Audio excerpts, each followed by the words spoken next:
What's up with y'all? It's your boy B.C.P. Untamed, and I just want to give y'all a little information on how I go about making my beats. You know what I'm saying? So usually, sit down, open up the program, and I get to just fiddling through the instruments just to try to find that perfect sound. Then I come to realize it ain't no perfect sound.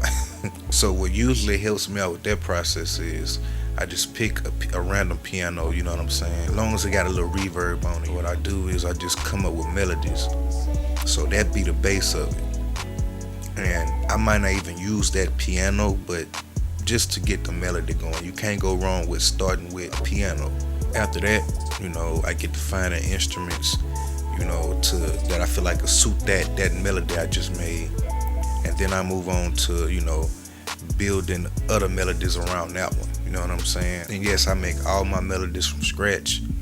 No MIDI packs or nothing like that. I do it all from scratch. I feel it out from here, you heard me? So once I get all of my instruments down, the way I want them, I move on to like the percussion.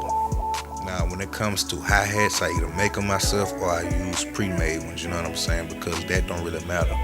All I'm trying to do is set the rhythm and the groove, you know what I'm saying? Then I get to add in other percussion elements, and it just fills it up. Then I move on to the drums, usually a kick drum, that's gonna always be in it. I would never, or at least most of the time, I wouldn't just use 808s by themselves.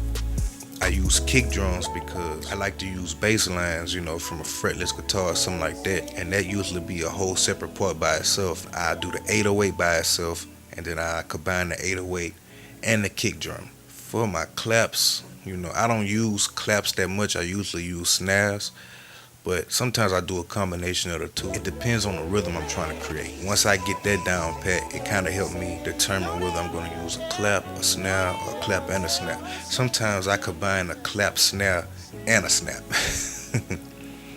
But yeah, man, those trap snares and stuff like that, sometimes some of that, that old 808 type of snare, mixed in with a little clap, whatever gets it going, you feel me?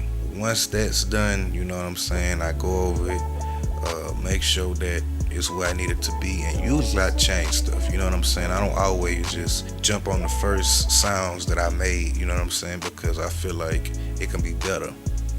There's been times where I changed the whole beat and kept the same instruments and created a whole new project, you know what I'm saying? Sometimes I might be like, I'll save it like this and then create the instruments and create another save file.